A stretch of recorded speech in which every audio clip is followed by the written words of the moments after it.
Leader వీళ్ళందరి గురించి క్షుణ్ణంగా నాకు తెలుసు.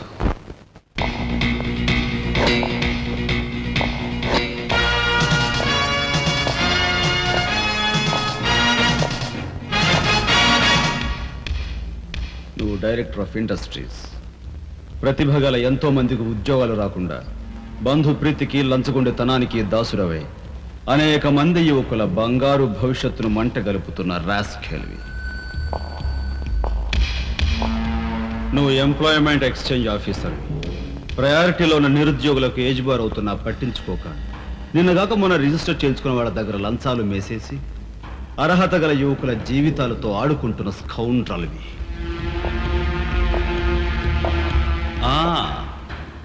నువ్వు జిల్లా పరిషత్ చైర్మన్వి. ఎన్నో ఉపాధ్యాయ పదవులు ఖాళీగా పడి ఉన్నా వాటిని ఫిలప్ చేయకుండా అటు నిరక్షరాస్యతకు ఇటు నిరుద్యోగానికి కారకుడు అవుతున్న శాడిస్ట్.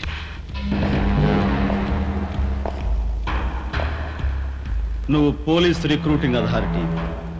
దండిగా లంచాలు పిండేసి ఊచకాడ వాళ్ళని ఊరపొట్టగాళ్ళని సెలెక్ట్ చేసి ధైర్య సాహసాలు గల యువకుల్ని అణగదొక్కడమే కాక మొత్తం పోలీస్ వ్యవస్థని నిర్వీర్యం చేస్తున్నా రోగ్గువి. ఈనాటి ఈ సమాజంలో మాలాంటి యువకులు నిరాశ నిస్పృహలతో ఇలా తయారవడానికి కారకులు ఎవరు? మీలాంటి చీడ పురుగులే పురుగులే పురుగులే పురుగులే పురుగులే.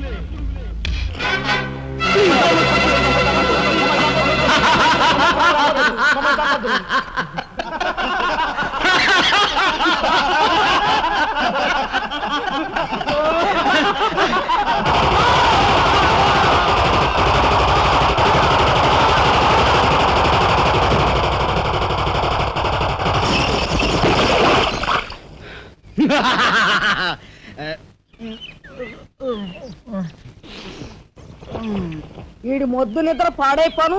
ఇక్కడ కర్ర ఎక్కడ తెచ్చింది?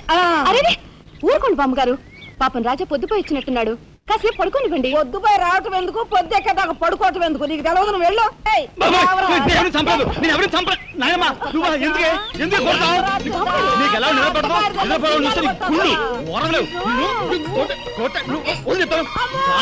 నిద్రపోనకుండా కొట్టుకొని పైగా చేస్తుంటావు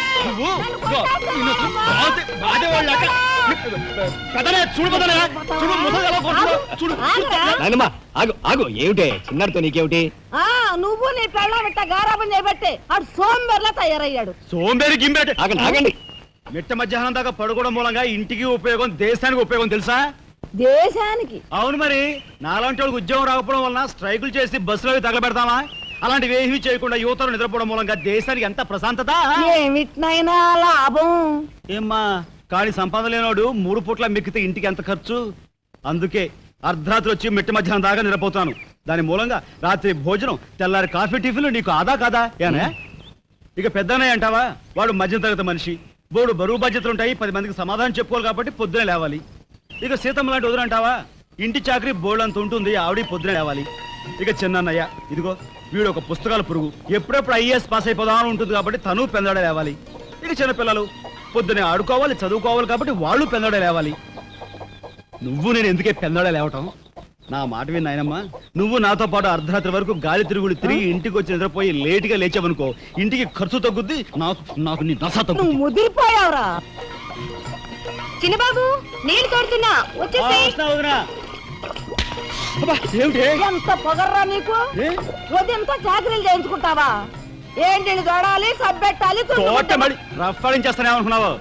నువ్వు చేయాల్సిన పనులు ఉదయంతో చేస్తావు, నేను నిన్ను కేకలు పెడతావు అనుకుంటే నువ్వు ఎదురొస్తావా? అయినా ఈ వయసులో నువ్వు చేయాల్సిన పనులు ఏమిటి? ఏంటయ్యా? నాకు సేవలు చేసుకోవటం. ఏంటి? తాతయ్యకి ఎలాగో సేవలు చేయలేదు, నాకు సేవలు చేసుకో. దేవుడు మెచ్చి నీకు స్వర్గ దూరాలు తెలుస్తాడు. నిజమేనట్రా చిన్న? నిజమైన ముసుదానా? పెద్దాడా, ఇల్లు అమ్మేయటానికి తీర్మానించుకున్నావా? అమ్మకి తప్పేటట్లేదు నానమ్మా.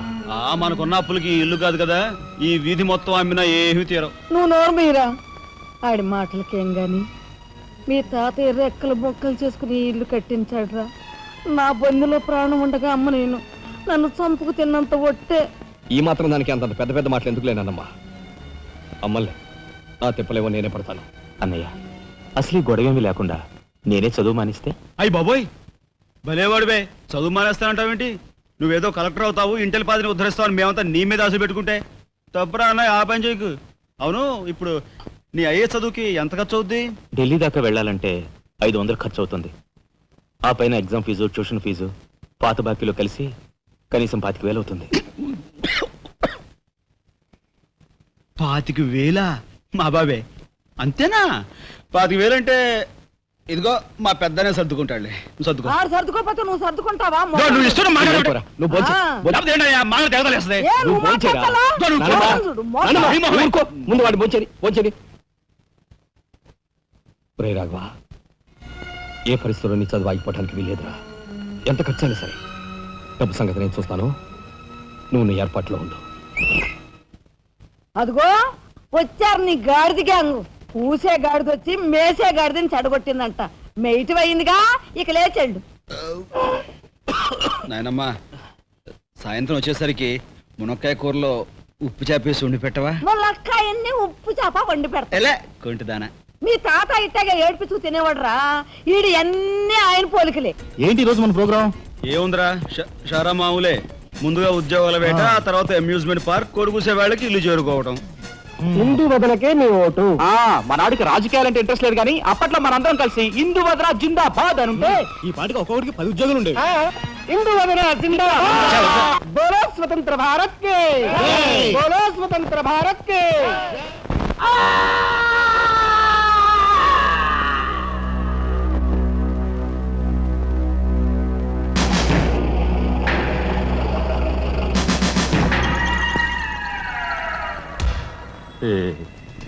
అన్నయ్య చాలా మరగయ్య.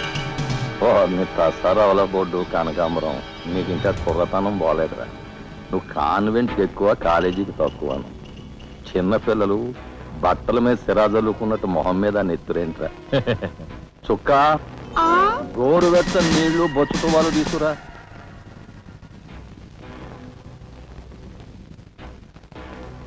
ఈ నీళ్లు తీసుకెళ్ళి మన గులాబీ మొక్కలకు పోయి ఆపండ్రా. ఒరే చలపతి, కత్తెడ్డానికి ఎక్కువ, తగలడ్డానికి తక్కువగా తయారయ్యాడు. చుక్క, వీడు కార్మిక నాయకుడిన నా మీదే కాలరెత్తిలా అయిపోయాడు. పాపం సెండ్ ఆఫ్ ఇచ్చాయి. నీ తసారావుల బోర్డు భలేవాడువయ్యా ఎస్పీ. బెల్లం మీద ఈగలు, కళేబరాల మీద రాబందులు, నేరస్తుల మీద మీ డిపార్ట్మెంట్ భలేగా వాలిపోతారో, ఎలా పసిగడతారో గాని. చుక్క, ఆ బేసిన్ లోపల పెట్టి పళ్ళెం పట్టరా. చూస్తారేంట్రా? సార్, మా పోలీస్ డిపార్ట్మెంట్ ని మీరు వాడుకున్నంత ముద్దుగా మరి ఎవ్వరూ వాడుకోరు. I'm your fan. Thank you. వారి చేతికి మా చుక్క కన్నాంబకి ఎక్కువ, కాంచనమాలకు తక్కువ. Nice guide. ఏమిటి సార్, ఈ మద్దతు కూడా మామూలు పళ్ళేనా? అయినా అదేం తక్కువ అమౌంట్ కాదు, లకారం. నమస్కారం ఎస్పీ గారు. నమస్తే. హాయ్ చుక్కి. ఏమండి, ఒక కేసు తెచ్చాను, మర్డర్ చేసి పెట్టాలి. ఏమయ్యా సిద్ధాంతి, నీకేమైనా మతిపోతుందా? మద్దళ్ళ గురించి పోలీసు వారి ముందు జంకు గొంకు లేకుండా మాట్లాడేస్తా. ఆయన దగ్గర మనకు జంకెత్తుకండి, ఆయన బళ్ళు ఆయనకు ముడుతూనే ఉందిగా. ఎటు వచ్చి ఓ పక్క మర్డర్ కేసు చూపిస్తున్నాను, మరో పక్క మరణ మొత్తాలు పెడుతున్నాను. నా విషయంలోనే కాస్త చిన్నదూ చూస్తున్నారు. ఇది ఏమైనా బాగుందా చుక్క? మా సిద్ధాంతి శనిగ్రహానికి ఎక్కువ, శుక్రగ్రహానికి తక్కువ. తను నవ్వుని పళ్ళుని ఒకేసారి మూసేయి. ముందు ఈ కేసు మాఫీ చేసే పని చూడు. ఏదిరా, ఒకటే ఉంది. ఏ ప్యాడ్ కూడా పెట్టుకొచ్చా కక్కుర్తి.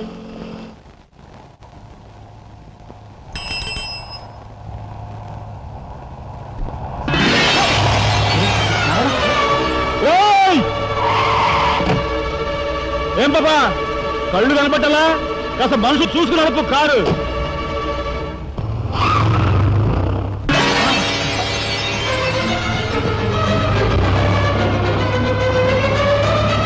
ఎంత పొగర్రా దీనికి!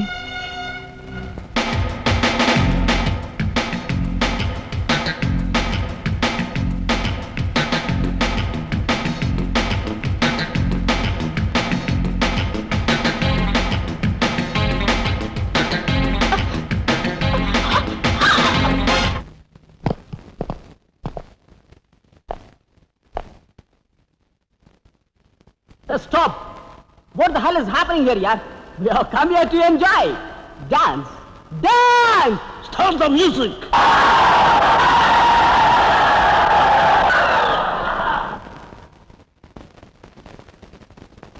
Okay, start music. That's good.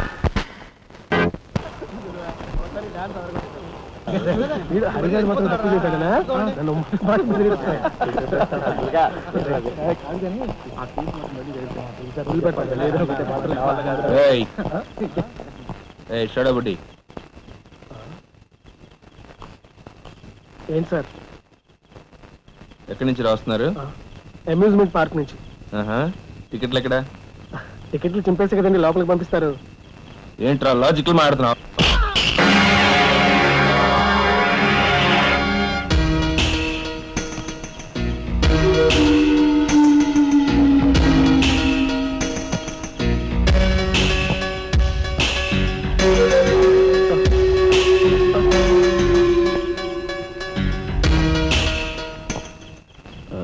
ఎందుకు సార్ మా వాడిని కొట్టారు? పక్క వీధిలో కార్మిక నాయకుడు మర్డర్ జరిగింది. ఆ మర్డర్ చేసింది మీరే కదరా? ఏంట్రోయ్ డ్యూటీ దిగిపోతూ మందు కొట్టి ఇంటికి వెళ్తున్నారేమో డౌట్ వచ్చి. ఏంట్రా కూర్చో.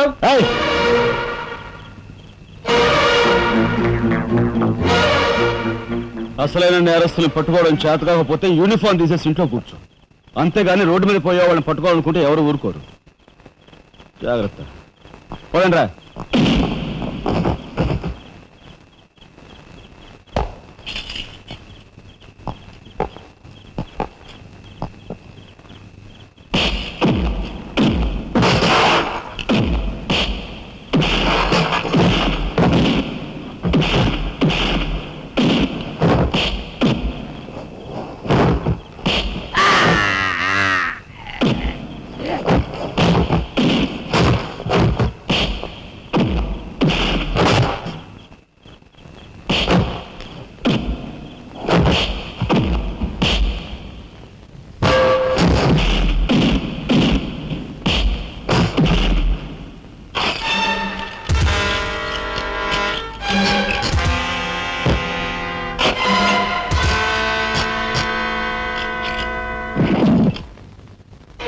పోలీస్ ఇన్స్పెక్టర్ అయ్యి ఉండి వాళ్ళతో దెబ్బలు తింటాను, నీకు సిగ్గులేదు? 24 గంటల్లో ఆ గ్యాంగ్ ని పట్టుకుని పోలీస్ స్టేషన్ లో పెట్టకపోతే నిన్ను మర్డర్ చేస్తాను. అండర్స్టాండ్? వాడేదో నీ పోలికలతో పుట్టాడు కదా అని కాస్త గారాబం చేశాను అంతే. నెత్తి నెక్కి కూర్చున్నాడు. హ, ఏ లోకల్లో ఉన్నావో ఏమో. ఆ.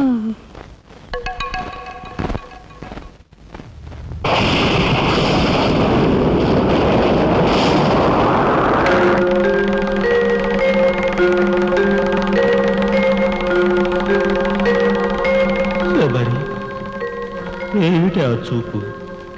నేను గుర్తుపట్టలేదా? అయ్య నా దేవుడు, నువ్వా? అయ్యా, నన్ను తాకరాదు. ఆత్మరూపంలో ఉన్న నన్ను తాకితే మాయమైపోతాను. అపచారం అపచారం. అయ్యా, పచ్చికుండగా ఒక్క రోజు కూడా గడ్డం మాయనిచ్చేవాడివి కాదు. మగ మహారాజులాగా మెలమెల మెరిసిపోయేవాడివి. ఇప్పుడు ఏంటయ్యా గడ్డం అట్ట మాసింది? అదక్కడి రూలు. ఏమిటి చిన్నాడు మీద విరుచుకు పడుతున్నావట? వాడొట్టి అల్లరాడైపోయాడయ్యా. వాడిని ఇంటికి రాని వాడి కాళ్ళని కొడతాను. ఎంత పొరపడుతున్నావు శబరి? చిన్నాడంటే ఎవరనుకున్నావు? ఎవరు? నేనే. నీ మీద మమకారం చావక, ప్రేమ తీరక మళ్ళీ వాడి రూపంలో జన్మించాను. వాడే నేను, నేనే వాడు. నువ్వా? చిన్నాడిది నీ అంశ? ఒట్టు. మరి ఇన్నాళ్ళు నువ్వు నాతో చెప్పలేదేమయ్యా? ఆ ఐడియా నాకు ఇప్పుడే వచ్చింది ప్రియ.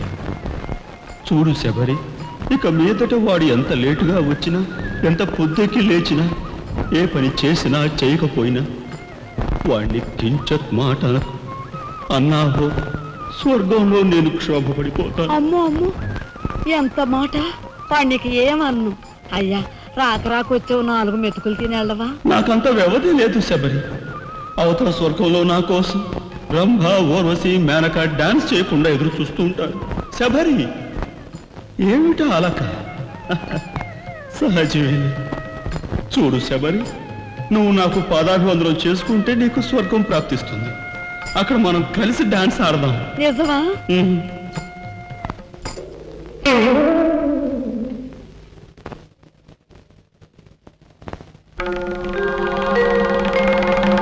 ఏయ్! వస్తున్నా వస్తున్నా వస్తున్నా. తలుపులు బాత్తుడు వినపట్లా? ఏదో లోకంలో ఉండి ఏదో లోకంలో రఫ్ ఆడించేస్తానేమనుకున్నావు? భోజనం చేసావా? ఆ, ఇంకా పడుకోలేదే? నువ్వు వస్తావని. నేను వస్తానని అర్ధరాత్రి వరకు నా కోసం ఎదురు చూస్తుంటే నీ ఆరోగ్యం ఏమైపోతుంది? పడుకో. ఏమిటా చూపు? పడుకో.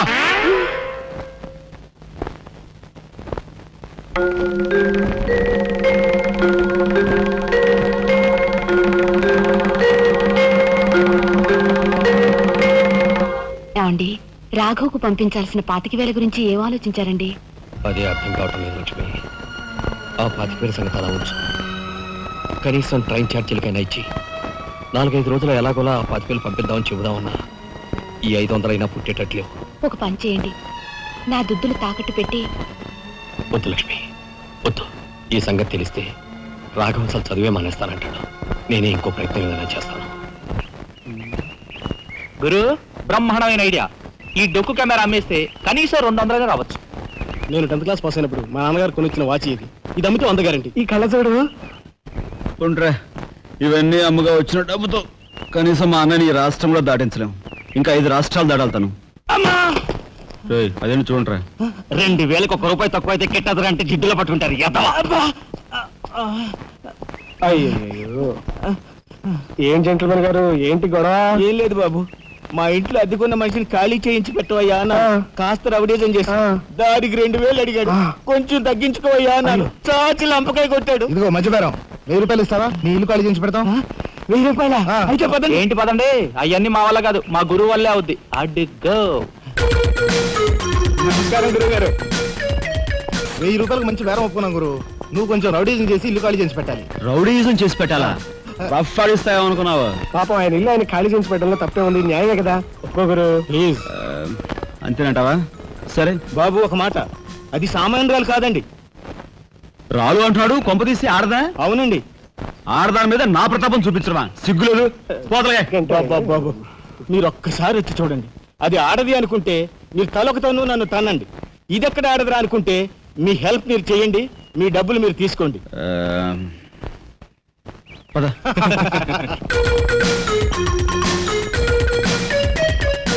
ఇదేనండి ఇల్లు. చెప్పానుగా, వెళ్ళు. తప్పదంటారా? మరేం భయం లేదు, వెళ్ళు. వెంట్రా.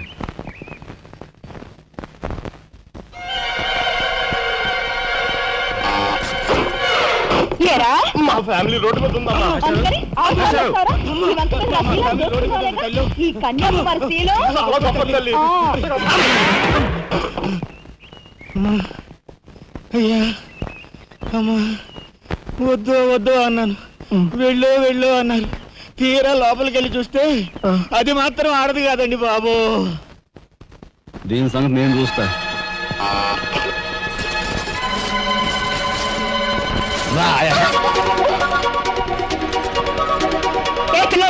ఏయ్! నా చేయి పట్టుకుని బజార్కి లాగేంత మగాడువా నువ్వు? ఎంత ధైర్యం నిన్ను! ఏయ్! ఏయ్! కోట చేయి చూసావా ఎంత రఫ్ ఉందో? నాతో పెట్టుకోకు, రఫ్ ఆడించేస్తా. నువ్వు నాతో పెట్టుకోకు, నీ పని చెప్తాను. సూరమ్మత, అప్పాయమ్మ, వెంకయ్యమ్మ, సీతమ్మత. పొడుస్తా. పీకు, నీ బోర్డు పీకు. ముయ్, ఈ కత్తి ముయ్. పొడుసా. బోర్డు పీకో. కత్తి ముయ్. బోర్డు పీకో. రాయ్, మీరు లోపలికి రండి రా. దీని తాలూకా ఏది దొరుకుతా తీసి బయటపడండి. హలో మేడం, ఒక్క ఫోటో. Just wait. గొంతు పొడుస్తా. పోదలే. పీకో.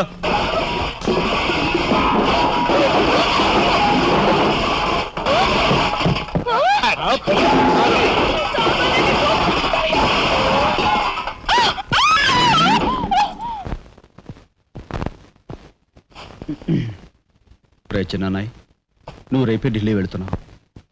వారం తర్వాత ఆ 25,000 నీకు అన్నయ్య పంపిస్తాడు. ఇదిగో నీ ప్రయాణపు ఖర్చులు 500. ఏంటి అన్నయ్య ఏమన్నాడా? అన్నయ్య ఆజ్ఞ అనుకో, నా రిక్వెస్ట్ అనుకో. ఇస్తున్నాను, తీసుకో. ఈ డబ్బు నీకెక్కడిది? యక్ష ప్రశ్న వెయ్యొద్దు. ఇస్తున్నా, తీసుకో. అంతేగాని ఎక్కడి నుంచి వచ్చాయి ఎలా వచ్చాయని డీటెయిల్స్ మాత్రం ఆ అడగ. డబ్బులు నీకు ఎక్కడైరా? చెప్పానా యక్ష ప్రశ్నలు వెయ్యి. అడుగుతున్నది నేను. ఎక్కడదా ఈ డబ్బు నీకు? అన్నయ్య కూక్ చిక్కు చిక్కు. అదే ఈ డబ్బు ఎక్కడదా నీకని అడుగుతున్నాను. చెప్పరా? అలా దబాయిస్తా ఉంటానే. నేను దొంగతనం చేసినట్టు జోబులు కొట్టేసినట్టు. అయితే రౌడీ చేసి సంపాదించావా? నాన్న రౌడన్ గాను. అయితే అప్పు చేసావా? అది చేయికి ఇది చేయికి ఇంతలో నేను నీకు ఇంత డబ్బు ఎలా వచ్చిందిరా? ఏమిట్రా పెద్దోడా ఆ దబాయింపు? వాడు ఏం చెప్తే అది నిజం. వాడు ఎవరనుకుంటున్నావు? సాక్షాత్తు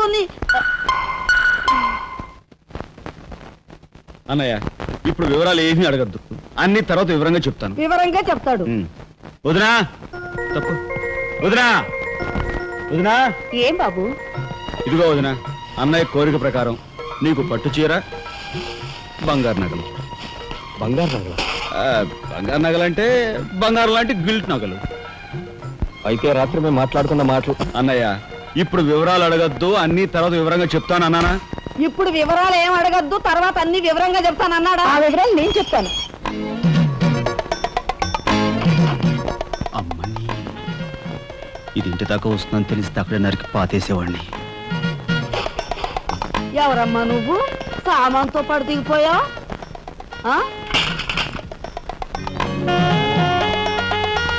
రావే రఫ్ పడతా. Excuse me.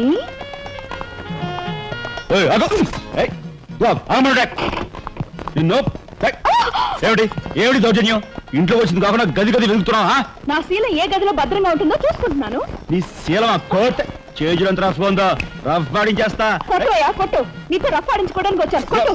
లేదు నాకు.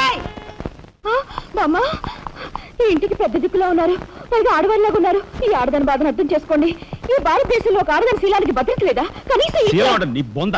ముందు నీ బొత్తాలు భద్రంగా పెట్టుకో. నా శీలం బామ్మగారు చూసారా? మీ ముందు ఇలా చూస్తున్నాడు. నాకంతా అర్థం అవుతూనే ఉందరా. నాయనమ్మ? అనుమానాలు నాకున్నాయి. నేను అంటేం కాదు. నోరు మూసుకుని పద. నా పెంచి యారా ఏమిటి నువ్వు నాయనమ్మ. చేసేది? వాళ్ళ నలుగురిలోనూ అడిగితే తలా ఒక తన్ను తంతారేమోనని ఇక్కడికి తీసుకొచ్చా. ఆ అమ్మాయి ఎవరు? ఆ అమ్మాయికి నీకు సంబంధం ఏమిటి? నాయనమ్మ నిజంగా నాకు ఎలాంటి సంబంధం లేదు. ఏ సంబంధం లేదా?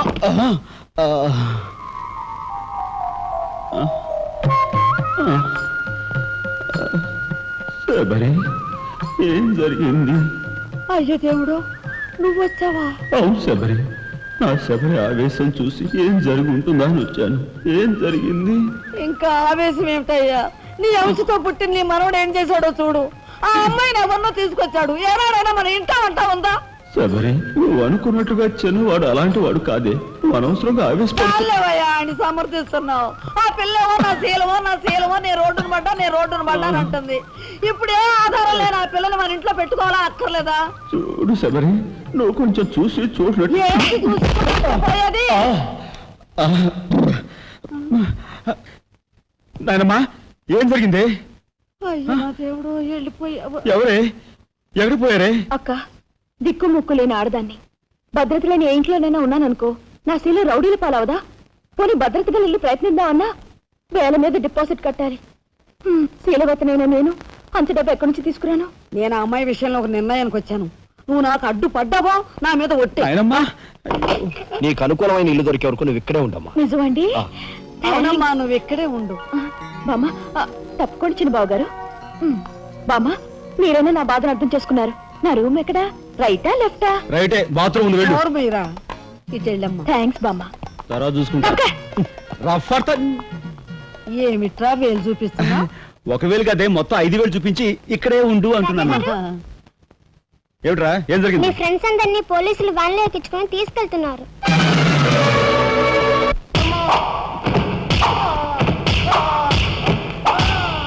కార్మిక నాయకుడిని చంపింది మీరేనా ఒప్పుకుంటారా లేదా?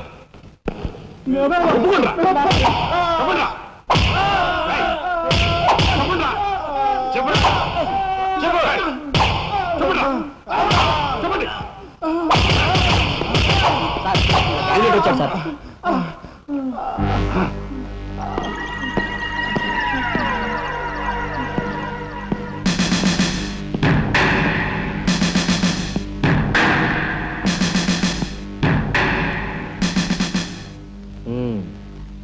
నువ్వేనా తొట్టి గ్యాంగ్కి లీడర్వి?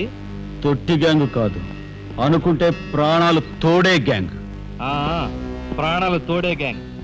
అందుకే ఆ కార్మిక నాయకుడు ప్రాణాలు తోడేశారు. అవునా? ఏమిటి? మర్యాదగా నేరం ఒప్పుకో, లేకపోతే మేమేం చేస్తాం మాకే తెలియదు. మీకే తెలీదా? పాపం ఆయనకే తెలియదంట. ఏమిట్రా వెటకారం? ఉండేలా ఉంది. మర్యాద రాగి అని నోరు పారేసుకున్నావో చెయ్యి చూడు ఎంత రఫ్ గా ఉంది. రఫ్ పాడించేస్తాను. You rascal! You bloody... You bloody... You shut up!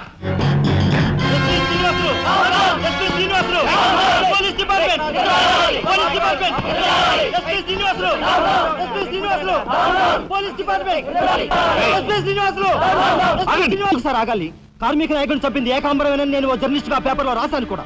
ఆ విషయం ఊరందరికీ తెలుసు. అయినా మీరు ఎందుకు యాక్షన్ తీసుకోండి? ఏమంటా కబుర్లు చెప్తున్నావు? కబుర్లు కాదు, జనం దగ్గర ఉన్నవి కంకర్రాళ్ళు. ఒక కార్మిక నాయకుడు దారుణంగా హత్య చేయబడితే మీ డిపార్ట్మెంట్ ఏం చేస్తుంది అని ఈ జనం మిమ్మల్ని నిలదీయడానికి వచ్చారు. దోషుల్ని లోపల పెట్టి తగిన విధంగా శిక్షించి అసలు విషయం రాబడుతున్నాం. ఇందులో మీరు వచ్చారు. ఎవరండి దోషులు? నిరుద్యోగులైన యువకులు మీ పోలీసు వాళ్ళకి దోషుల్లా కనిపిస్తున్నారా? నిజమైన దోషులు ఎవరో నేను చెప్తాను. నా దగ్గర కొన్ని ఆధారాలు ఉన్నాయి. మీకు చావుంటే చేయగల దమ్ముంటే వాళ్ళని పట్టుకోండి. అంతేకాని అమాయకులు నిర్బంధించి రాక్షసంగా ప్రవర్తిస్తే మా పత్రికా లోకం చూస్తూ ఊరుకోదు. నిజాన్ని నిర్భయంగా రాసి దేశానికి సార్ చెప్తుంది. సభాష్ మిస్టర్ దాసరథి, మీలాంటి జర్నలిస్టుల వల్ల నిజంగా దేశానికి ఎంతో మేలు జరుగుతుంది. Thank you very much. నిజాలు తెలుసుకోకుండా ఇలా పశువులా ప్రవర్తించి మీ పోలీస్ డిపార్ట్మెంట్ పరువు తీయకు. సిగ్గుచేటు. పోలీసులు! పోలీసులు! Police department! పోలీసులు! పోలీసులు! లోపల రండి దాసరథి గారు. మీ దగ్గరున్న ఆధారాలతో చట్టానికి సహకరించండి. రండి. కమ్.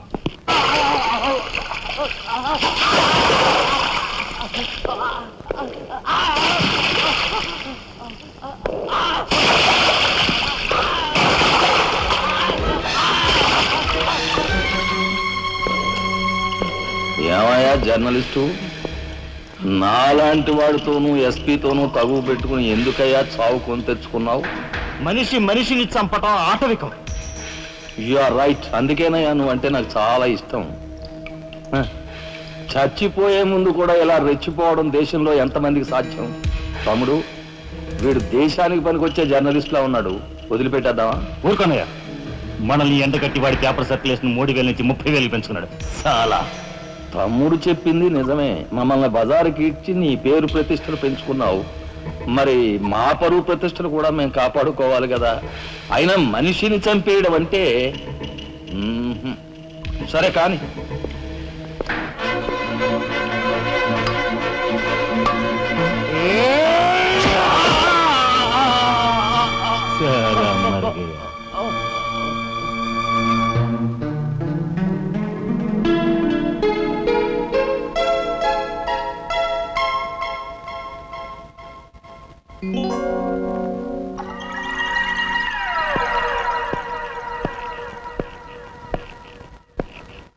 స్టీల్లోంచి ఇత్తడిలోంచి వెండి పళ్ళెం బాగానే కొడుతున్నారు. ఛాన్స్. బంగార పళ్ళెం గుద్దే ఛాన్స్ కూడా నాకు వస్తుంది.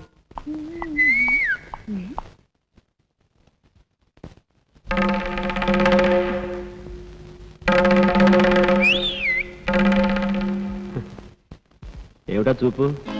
నేను మావాడు ఒకేలా ఉన్నావునా? అదంతేలే. అవును, నీకు మావాడంటే చెయ్యిలా చూపించి నాలుగు మడత పెట్టి చెయ్యి చూసావా ఎంత రఫ్ గా ఉందో? రఫ్ ఆడించేస్తాను, జాగ్రత్త. నువ్వు అంటుంటే నాకు ఉంటుంది. మరి అయితే ఇంకా ఆలస్యం ఎందుకు? నువ్వు కూడా రఫ్ ఆడించే వస్తుంది.